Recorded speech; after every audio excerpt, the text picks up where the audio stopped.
that come from? How was that born? Obviously, this story is what led you to it. But what were you doing? You were walking, you were doing Well, something. part of my grief journey, one of the tools that I had really pulled into my life was walking and being in nature, and connecting myself with life again, with the world around me. So I would walk, and Yeah, I would be out for my walk, and that's when I could scream and yell and talk to yeah, God, and yeah, argue with God and talk to Andrea. And so 9 years into my journey, I came home from my walk one day, and I said, that's it. I'm going to write a book. I have so much inside of me, so yeah, many stories, so much to talk about, so much. And if I can help one person, then I will have achieved my goal. And so that's when I started writing my book a year and a half ago. I had it published a year and a half ago. I'm And so the Road glad of you. Love and Hope title came from, well, the book is a picture of me walking on this road, and it's a rocky road, and it has no definition, because grief doesn't, there's no destination. You don't know where you're going. You have No, no idea. It's an ugly road, and I'm just walking on this with a bunch of boulders around me, but at the end there are clouds, and the sun is breaking through the clouds. yeah, So it's the journey of grief, right? yes, And the yes, road of love and hope. And it's all about love, as I said, my love, our bond, and that creates hope. And every yes, day I create hope by honoring her and talking yes, about her and talking about our love. yes.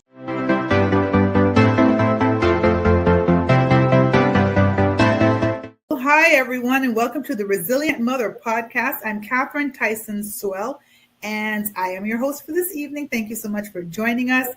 We show up twice a week now, and we're so excited to bring these amazing stories from women around the world, coming from all sorts of different parts, and just being connected by the things that connect us: love, resiliency, motherhood, relationships, all sorts of different things. And today is no different. We have Linda Henderson. Welcome to the Resilient Mother podcast. Thank you so much for joining us. Thank you, Catherine. It's my pleasure to be here. Absolutely. And once again, you have an amazing story, a compelling story that we're so excited to share. It's one of loss, but one of love. And in resiliency has so many different facets, so many different layers. As mothers, we experience so many things, but being resilient is so important. It's that bounce back, it's that I can spirit, it's that keep moving spirit. And so we're going to be talking about resilient love, but we want to start with loss, because that's what we're talking about today. So if you don't mind, you can share a little bit about your story and how we are here. Well, I am happily married for 28 years to an amazing man. We have a blended family of 5 children, 4 here on earth, adult children, all grown, and 1 in heaven. We have 10 grandchildren and 5 great-grandchildren. And we try to spend as much time with them and spread our love as much as we can, and very happy to have such a larger family. I am a retired nurse. I worked for 37 years in various settings, hospitals, nursing homes, doctor's office, and the latter part of my career was in community nursing, where I worked in the community with people that required nursing services in their home. And I'm an author. I wrote my book 9 years into my journey of my child loss, and last but not least, I'm a bereaved mom. And my daughter Andrea was 27 years old, pregnant with her second baby. And she had a 2-year-old little boy at home, and she was a social worker, and she was working with the youth of our community, girls. She was in a girls group home with girls between the ages of 13 and 17. And she was a teacher in their literacy program. And, with the children, the girls having various backgrounds, their reading levels were all different. And so she was part of that program. So she was out in the community on December 20th, 2011 with her coworker, and they were returning to their job. They had a couple of the girls in the community. They were quite happy. They were teaching them skills to be good citizens, and they had raised money. They were going to adopt a child. They had just left a message with their main office to say, we've raised this much money. We're so happy. And they were almost back to their place of employment. They were stopped, waiting to turn left in their vehicle. Andrea was a passenger in the front seat, and her coworker was the driver, when they were struck by a transport truck driver who was texting and driving, having an argument with his girlfriend, pushed them into the oncoming traffic, where they were hit yet again by another vehicle, and both Andrea, my daughter, and her coworker were killed instantly. Oh, that day that my life was shattered into a million pieces. And that is the day when I had to build from ground zero. Yeah, absolutely. As mothers, we could absolutely relate to that. And I'm sure just telling the story takes you back to that moment of learning about that. And so thank you so much for sharing that story with us, because, it really is, one of those things that you have to put yourself back there at that moment every time you tell a story. And so we completely understand that as a mother. It is the most unthinkable thing as a mother, like hands down. We talk about loss a lot, and sometimes we talk about divorce and separation. We talk about, how much of a death that is, to relationships, incarceration. Some mothers experience their children being incarcerated. They lose them to drugs, different things. But when there's the finality of death, it's a whole other level. So, my heart goes out to you, condolences to you as one mother to another. Thank you. Yeah. And just you telling the story, like, I'm a social worker. I work in the community, work a lot with people, trying to save the world, trying to do my part. Yeah. And as the story was unfolding, I was in my mind thinking, okay, what happened? Was it the community? Was it somebody in the community? Was it, you know what I mean? And when you brought us to what really happened is so senseless, and it's absolutely completely unnecessary.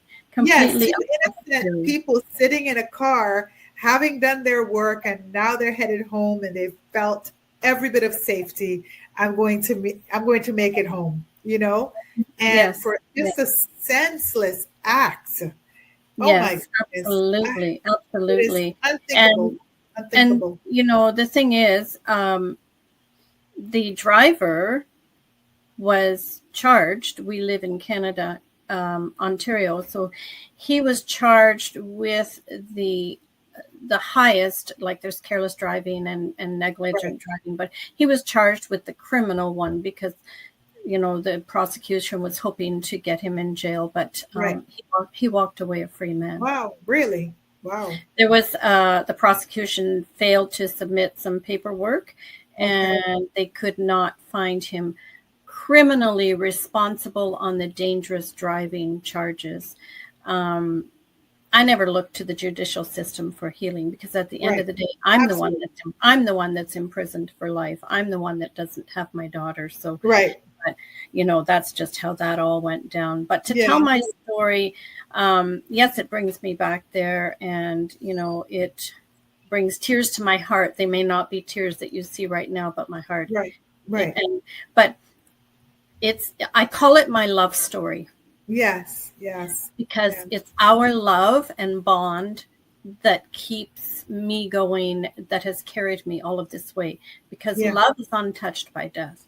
nobody can touch that bond Right. that we have. And so Yes. it's our love story.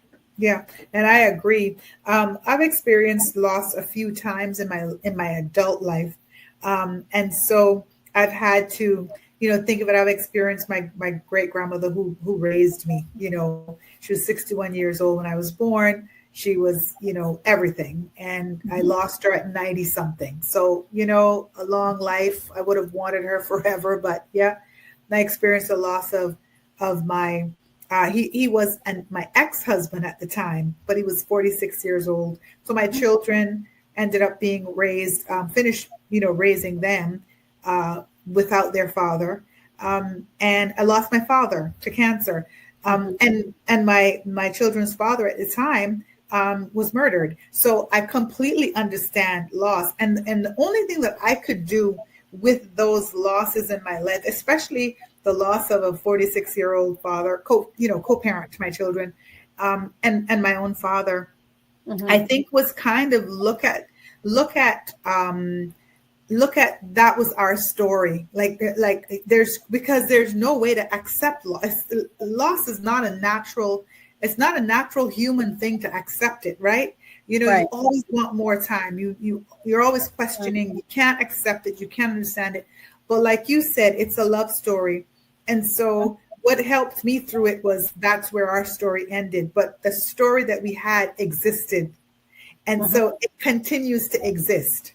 It does. And this is the next chapter, me telling my story and me giving inspiration and hope and empowerment that, no matter what the situations are in life, no matter what the adversities are in life that you are dealing with, that there's hope and that you can do this. Absolutely. And if somebody can get through the loss of their child, well, Well, I always say, if I can do this, come on. Anyone can do it.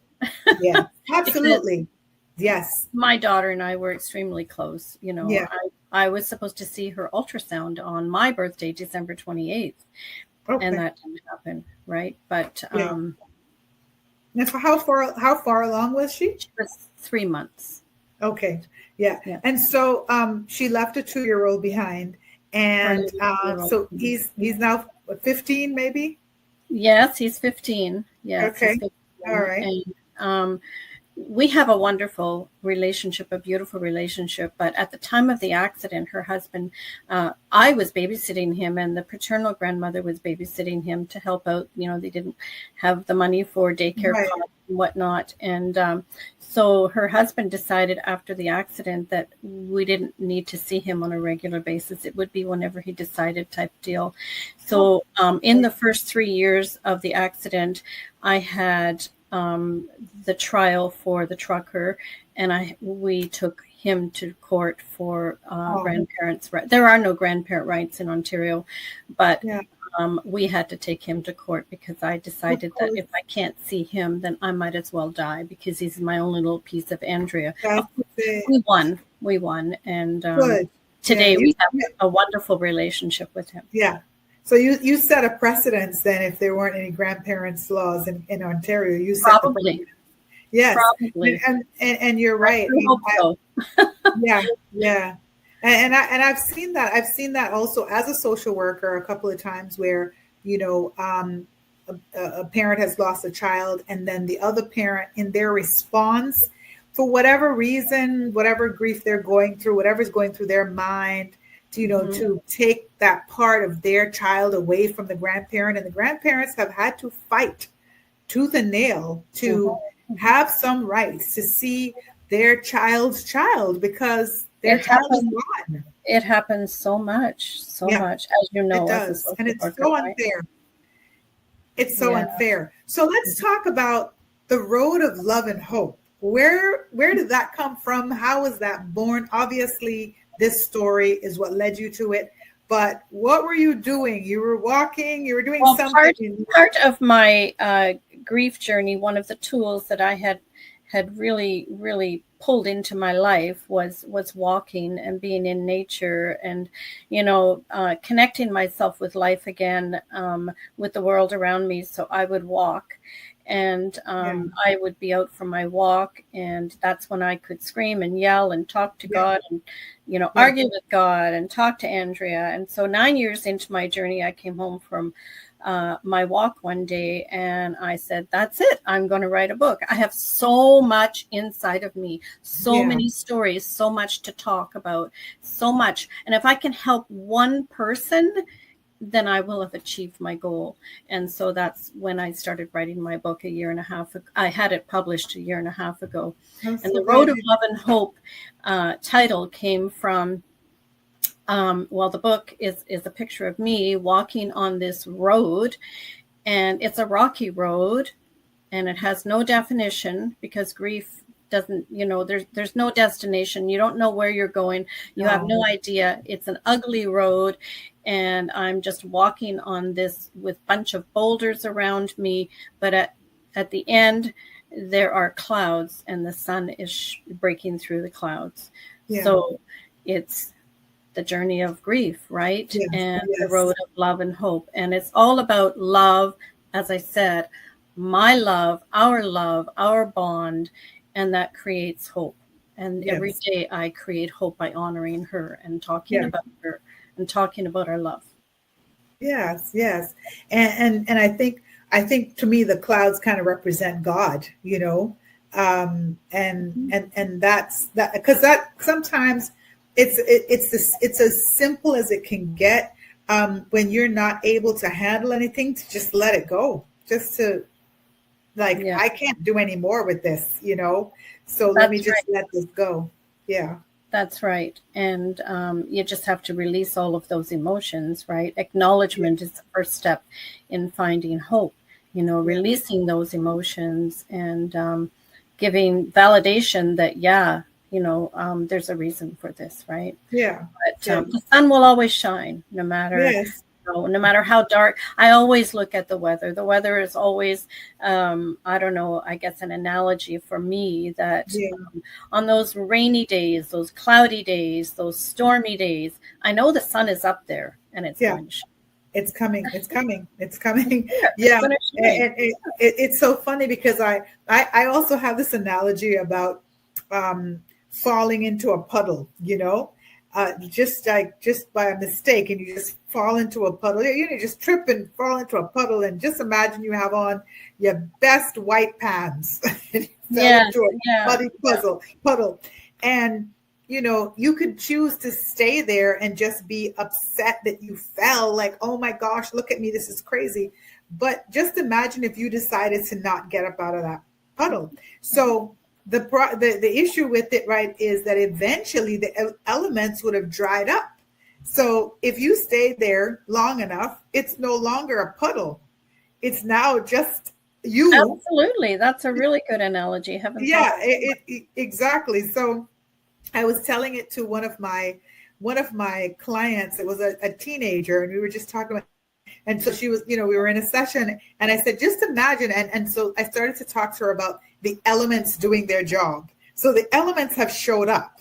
The elements have dried it. So like you said, it's raining, but the sun's there. And so the elements have done its job. Now it's up to you to get up. Like, Absolutely. as sad as it is, like the elements have done their job. So now get up, get home, change your clothes, take a bath, throw them in the laundry. The trauma has happened, Yeah, it's happened, it has. and it's a It whole has. body experience, as we know. It affects everybody, Yeah, emotionally, physically, socially, every way. But we need to acknowledge all of that, and then, like you say, that helps us pick up the pieces, and yeah, the power comes from within. The power yes, is within us, and we need absolutely, to just realize that the power is within us. absolutely. Only you can make the change happen, right? Yeah, because you can make a decision to continue to be in pain, to continue to feel, all of this awful stuff, and not see the sun, and not see darkness, and not be a light to the people that are left. because what happens too, I think, especially with the death of children, and you Mm-hmm. have other children, that you're so focused. And I heard this from one mother who had lost her son, car accident, same thing. The sister, I worked with her. She was a client of mine, and she was in so much pain herself because she was the older sister. So it was funny because I didn't know her mother had other children. We had heard about this really bad accident. I live in the Cayman Islands, so it's a very small place. You'll hear about these things, and so I didn't know that her mom, she actually has three children, and so this was one child, and the child was the middle child, and Mm-hmm. so she had an older, the client of mine was a daughter, and she was the older child, and then the second child was in the accident and Mm-hmm. died, and then the baby was a boy. So when this young lady came to me, to work with her, basically it was to get through her pain, because she was saying, I don't want to interfere with my mom's pain. I get it. I'm a mom, because she had two kids herself. Now she had two little kids. She says, I get it. I can't imagine losing. I have two boys. Can't imagine losing my boys. But Siblings, the forgotten ones. yes, and she was just, and we had to work through it, and work through her forgiving her mom as well, because her mom Yeah. obviously was stuck. Um, Well, my as I said, I have a blended family, but Andrea had one biological sister who was 6 years older than her, yeah, and I have to admit that I was useless. And I still I have to forgive myself. I yeah, have to. you Yeah, do. I mean, I was heavily medicated. I was not there for her. I was Yeah, not there for her sister. I was not there for anybody, yeah, but it's so true that, the pain, the grief, the suffering for the family members and siblings is so deep, yeah, and I, yeah. I had no idea then. I Yes, couldn't reach out. I couldn't help anybody. I couldn't help yeah. myself. Yeah, because they're experiencing a loss as well. And so Absolutely.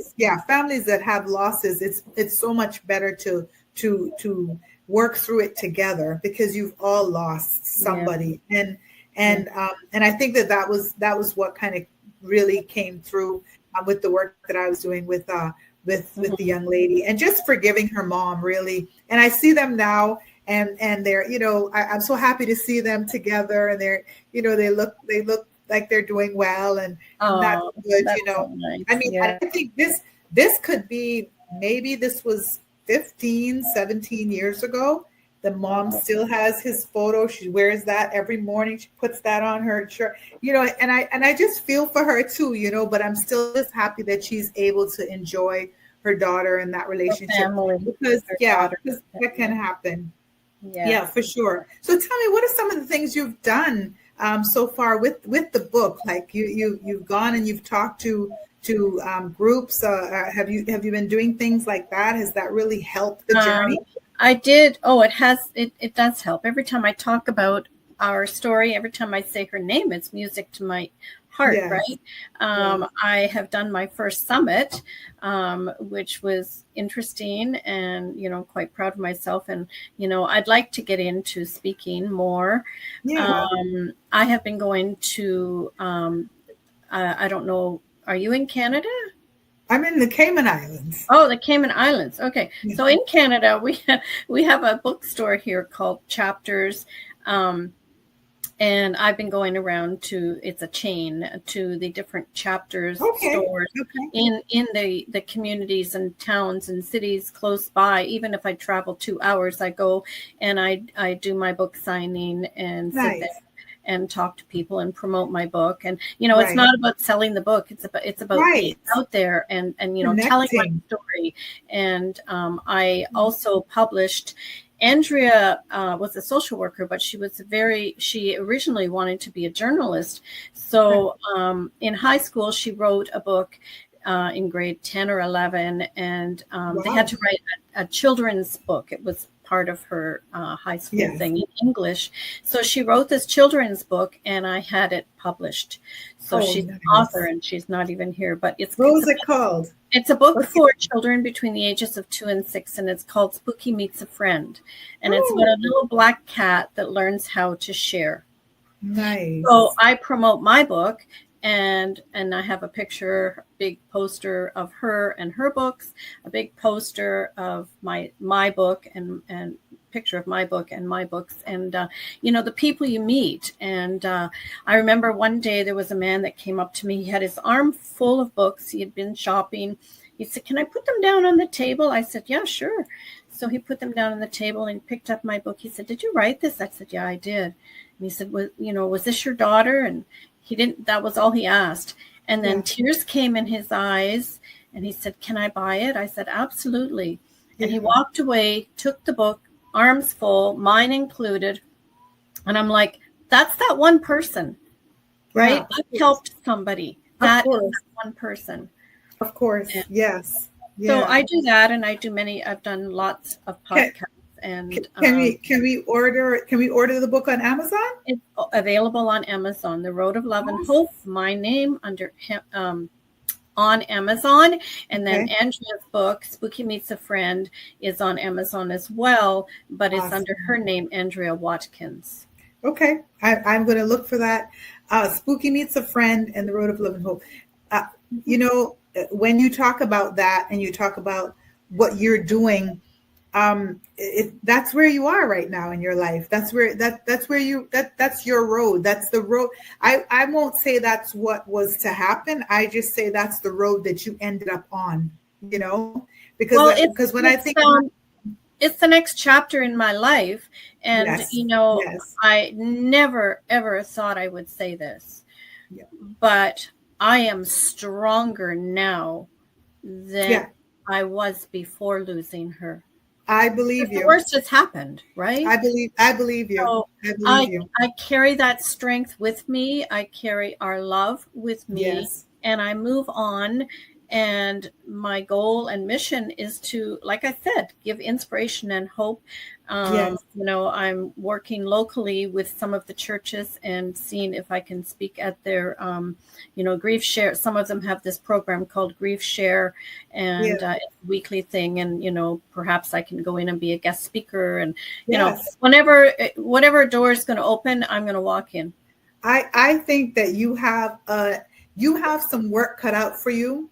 I think you're lovely. I think you're going to be a lovely inspiration. And I hope that this journey unfolds for you. I'm excited about it because you walk with Andrea right next to you. Absolutely. And absolutely. she was here. She was here. And she made such a difference in this world. And she continues to be here through you, through her child, through her book, through her legacy. I love that. I love it. I remember one family member saying to me one time, we were just kind of catching up. "So what have you been doing lately?" "Oh, I did a podcast, and after I got off the podcast, it was really bad. Like really, it was one of those where I finished and then I was crying, right?" And well, why do you do that? And I said, "Because you talk about your children all the time.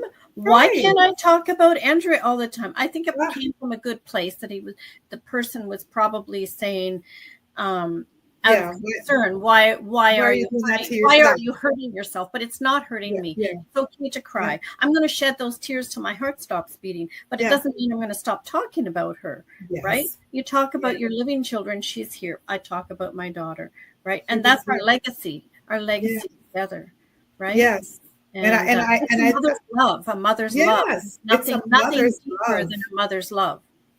It's a mother's love. And you have that, you have that, like you said, you have that desire to talk about your child. And in publishing her book, you get to brag about your child too, because, that's what moms do. We're showing photos and we're bragging. Absolutely. So I go to these book signings, and really, I don't care if I sell any books. I might sell 2, I might sell 3, whatever. I get to talk about her all day. Yeah, you do. Right? And I love that. So it's it's not about the books that I sell. It's about me being out there, helping people, being a source of inspiration, talking, and helping is healing. Yeah. Right? Absolutely. You're healing yourself while you heal others. Absolutely. And I think For that's sure. that's such a blessing to take such a tragedy and make it a blessing. That is resiliency. That is the epitome of resiliency. So, Is it really? Oh my goodness. I it don't is. think of it that way, It right? absolutely is. Right? Yeah. That's such an unthinkable thing to happen, could literally have you not only cowering in a corner, maybe not, but just not talking about it. Just being still, because if you move, you're going to fall apart. And you've said, you know what? No, this is my love story. This is Yeah. my daughter. I am going to talk about her. I am going to help whoever I can help that has not experienced a loss like this to understand that life is bright. The sun is going to come out. Mm-hmm. That, like Annie says, the sun is kind of going to come out tomorrow. Belt out and little Orphan Annie's song here, right? And there might be days when the sun doesn't come out and I can't do much and I have to stay in bed, and that's okay. And we all do. We all have those days. The effects of trauma are lifelong, right? Yes. Some of the effects are lifelong, Yep. but it's walking through them and allowing yourself and giving permission to let those days happen. But then when I wake up, I know the sun is going to shine. I always say this. When I wake up, I know the sun is going to shine. Yeah, yes. And as a social worker and a counselor, I say this: as long as you want to get out of bed more days than you don't want to get out of bed, you're doing all right. Absolutely, right. You can stay in bed some days. Small steps, baby steps, right? Yes, absolutely. Now, are you on social media? Do you want to share where people can find you? They definitely Amazon. They can order the book, but where else can they?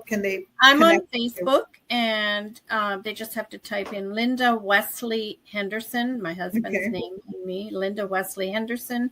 I'm on Instagram, and it's Linda Henderson 5044. Basically, they type my name in there. I'm on TikTok. YouTube is